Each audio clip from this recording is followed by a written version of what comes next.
Hello प्यारे बच्चों, आप लोग कैसे हो? आशा करता हूँ अच्छे होंगे। आज की क्लास जो हमारी होने वाली है कक्षा 10 की, यहाँ से क्लास 10th यानी कक्षा 10 आपका हिंदी का मैं मॉडल पेपर लेके आ चुका हूँ। आपके 2024 के एग्जाम के लिए बहुत ही हेल्पफुल मॉडल पेपर होने वाला है, क्योंकि बहुत बच्चे आपके इस बार यानी कक्षा 10 में पहली बार बोर्ड एग्जाम देने जा रहे हैं।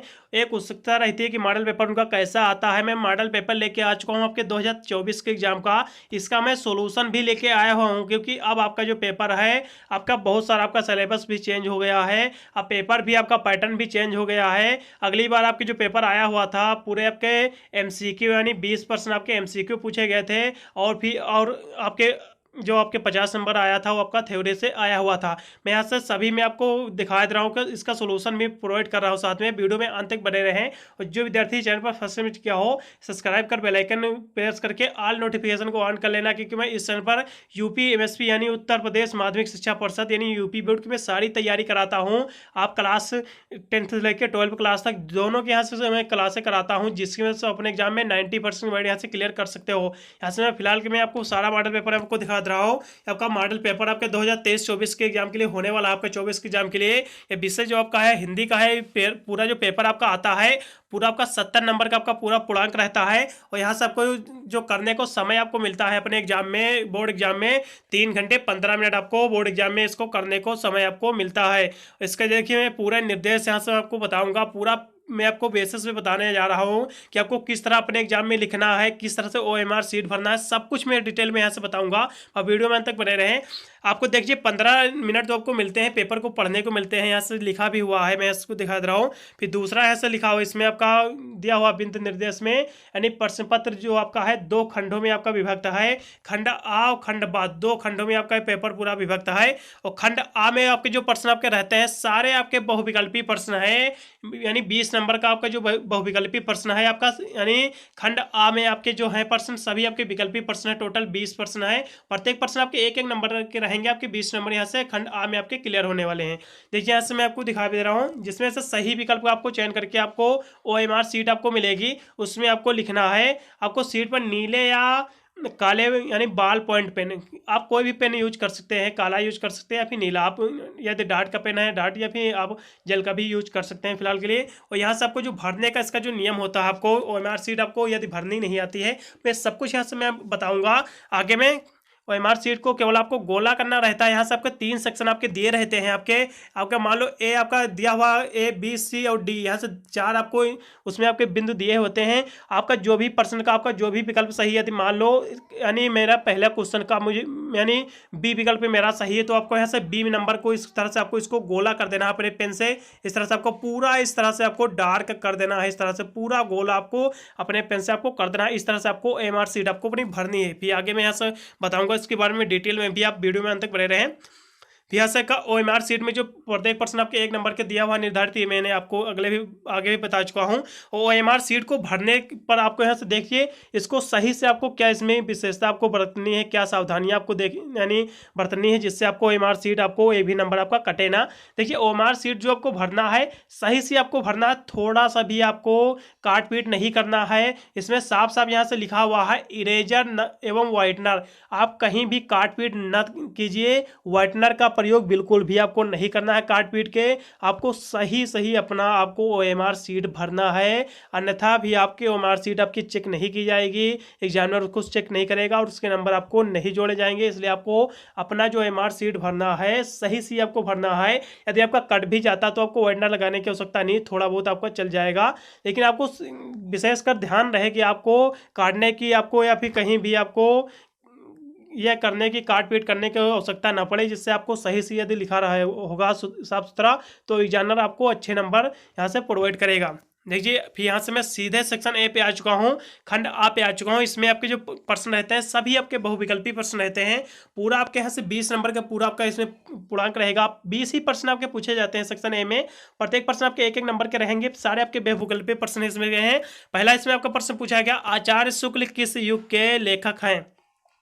पहला इसमें आपका प्रश्न पूछा गया, आचार्य शुक्ल किस युग के लेखक हैं? कौन से युग के? भारतेंदु युग। यहाँ से दिया हुआ पहला विकल्प द्विवेदी युग, शुक्ल युग और शुक्लोत्तर युग। इसमें आपका जो आचार्य शुक्ल जो किस युग के लेखक हैं, यहाँ से आपको OMR आपको सीट मिलेगी। पहला प्रश्न आपको उसमें लिखा रहा होगा, फिर आपको यहाँ से ऑप्शन दे रहे होंगे, आपका ए दिया होगा, फिर आपका बी दिया रहा होगा, सी दिया होगा और यहाँ से डी आपका दिया होगा। एक यहाँ से आपका गोला इसमें दिया होगा, आपका इसी के सामने आपका गोला दिया होगा, इस तरह से ऊपर आपके दिया होगा। आपको जो भी मान लो आपका ये पहला विकल्प आपका दिया हो, मैं OMR सीट भी मैं यहाँ से आपको समझा दे रहा हूँ, जिससे आपको पहली बार एग्जाम अपना देने जाओ तो आपको कोई भी प्रकार की प्रॉब्लम आपको ना सामना ना करना पड़े। इसमें आपका मान लो इसमें का जो पहले विकल्प आपका सही है, आपका इसमें का सी विकल्प आपका सही। आचार्य शुक्ल जो थे आपका शुक्ल युग के लेखक थे, तो इसमें का कौन विकल्प सही हो जाएगा? सी नंबर विकल्प सही है। तो आपका इसी के सामने सी वाले को आपको पूरा इसको आपको डार्क कर देना है, पूरा इसको आपको काले या नीले पेन से पूरा इसको आपको सही से पूरा गोला आपको भर देना है। इस तरह से आपको OMR आपको अपनी सीट भरना है। फिर अगले प्रश्न की हम बात करेंगे। पहले में आपका सी विकल्प आपका राइट है। फिर अगला प्रश्न आपका ऐसे दिया हुआ अजात शत्रु। अजात शत्रु किस विधा की रचना है? अजात शत्रु जो है किस विधा की रचना है? सबसे पहले मैं बात करूंगा कि अजात शत्रु जो है ये किसने लिखी हुई है। कभी कभी इसके लेखक भी पूछ लेता है, तो अजात शत्रु को जो इसकी किसकी यानी विधा है या किसकी रचना है, अजात शत्रु को जो लिखने वाले हैं जयशंकर प्रसाद ने इसको लिखा हुआ था। ये किस विधा की रचना है? ये नाटक विधा की रचना है, ये नाटक विधा की रचना है। सी विकल्प इसमें का भी राइट हो जाएगा। इसमें का भी अजातशत्रु नाटक है और इसके जो लेखक हैं जयशंकर प्रसाद हैं। पूरा मैं यहाँ से आपको संक्षेप में मैं आपको बताते चलूँगा, जिससे ये प्रश्न एक या दो बार किसी तरह से या आगे पीछे करके पूछ लेता है। मान लो यहाँ से किस विधा की रचना पूछा गया है और पूछ ले आपके एग्जाम में कि इसके रचनाकार कौन है, इसकी रचना किसने की है अजातशत्रु को, तो आपको जयशंकर प्रसाद लिख देना है। बिल्कुल भी आपको घबराना नहीं है। फिर अगले प्रश्न की तो हम बात करेंगे, लहर किसकी यानी लहर किसकी रचना है? लहर आपको सभी लोगों को पता होगा ये किसकी रचना है। इसमें आपके बहुत सारे विकल्प आपका दिए हुए हैं। मुंशी प्रेमचंद दिया हुआ, जयशंकर प्रसाद, निराला जी है, हरिकृष्ण प्रेमी। इसमें कि किसकी रचना है आपका इसमें दिया हुआ अभी है, किसमें कि किसकी रचना है। लहर जो आपकी रचना है जयशंकर प्रसाद की रचना है, सभी को पता होगा। इसमें का बी विकल्प आपका राइट हो जाएगा, जयशंकर प्रसाद की रचना है। जयशंकर प्रसाद की बहुत सारी रचनाएं आपको याद भी होगा।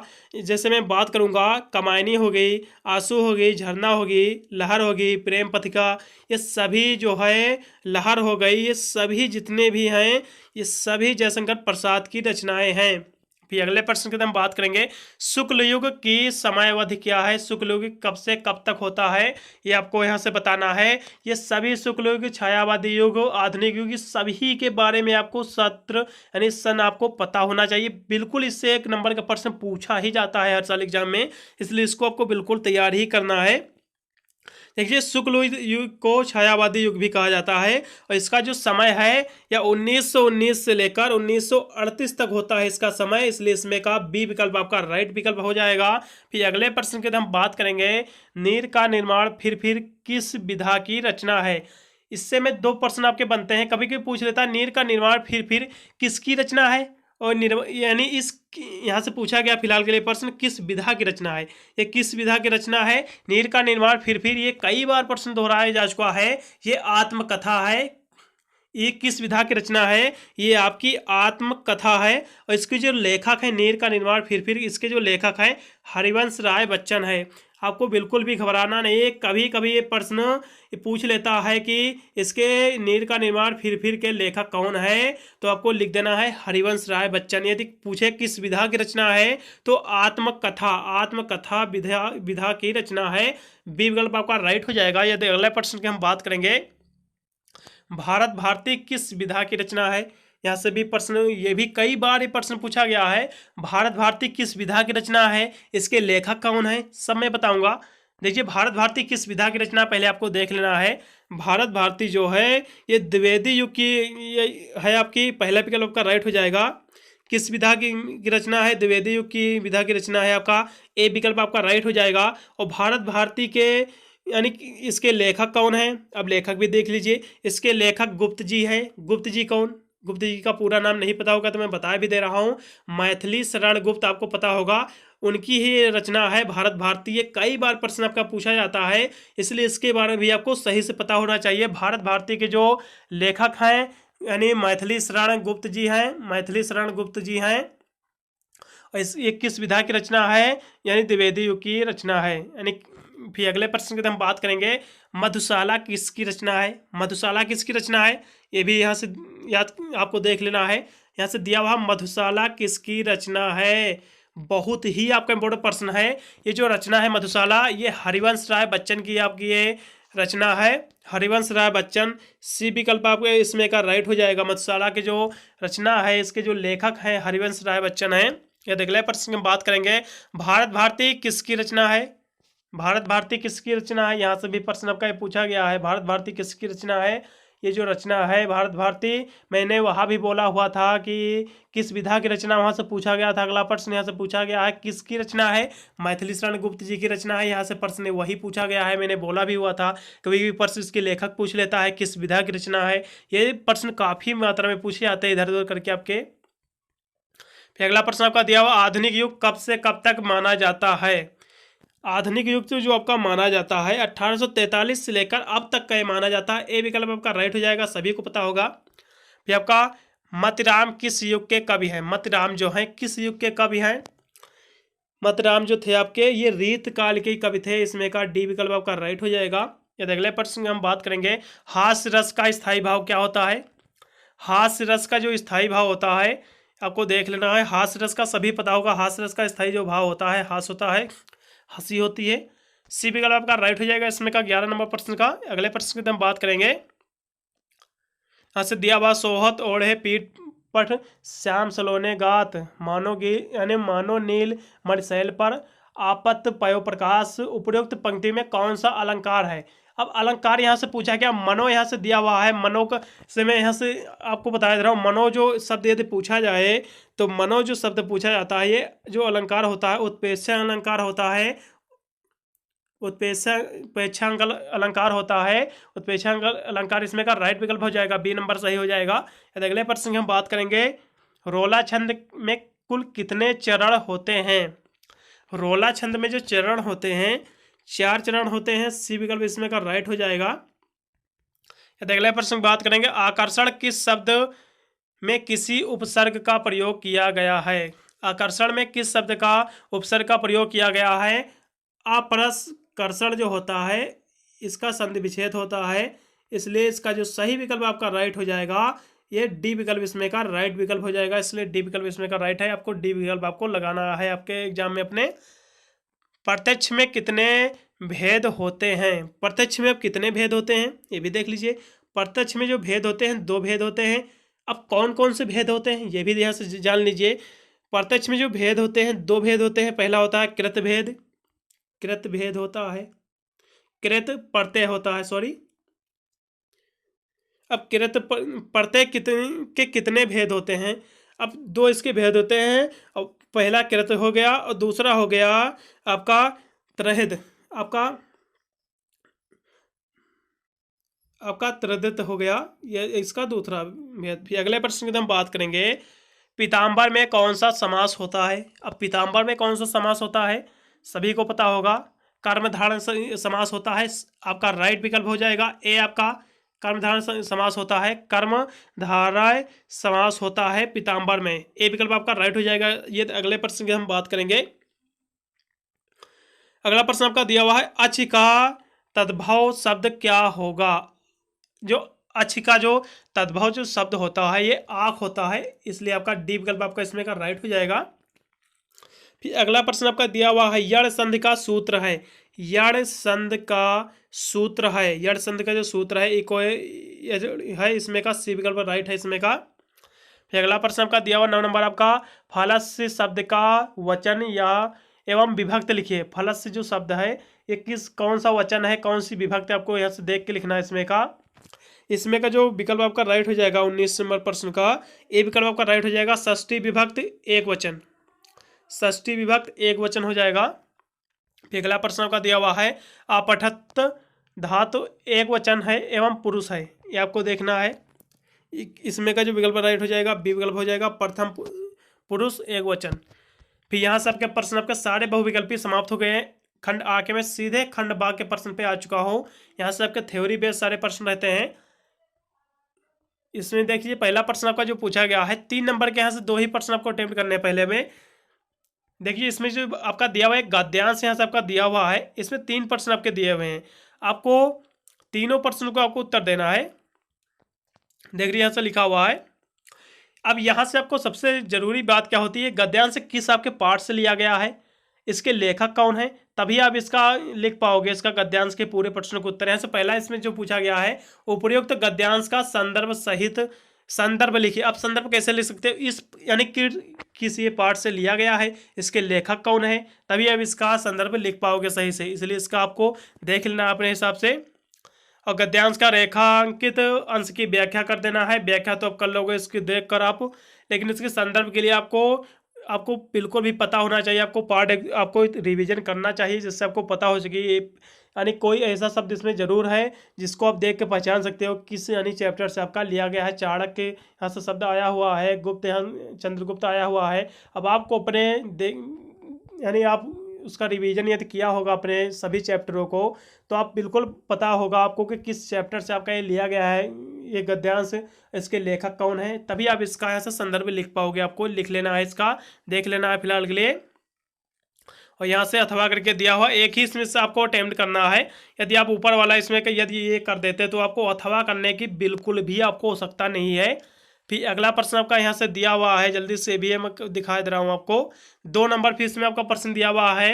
यहाँ से एक पद्यांश दिया हुआ, पहले आपका गद्यांश दिया हुआ था, पद्यांश दिया हुआ है। एक पद्यांश की यहाँ से आपको व्याख्या करना है। अब ये आपको देखना है चरण कमल बंदो हरि राय, बहुत बारी प्रश्न आपका पूछा गया है।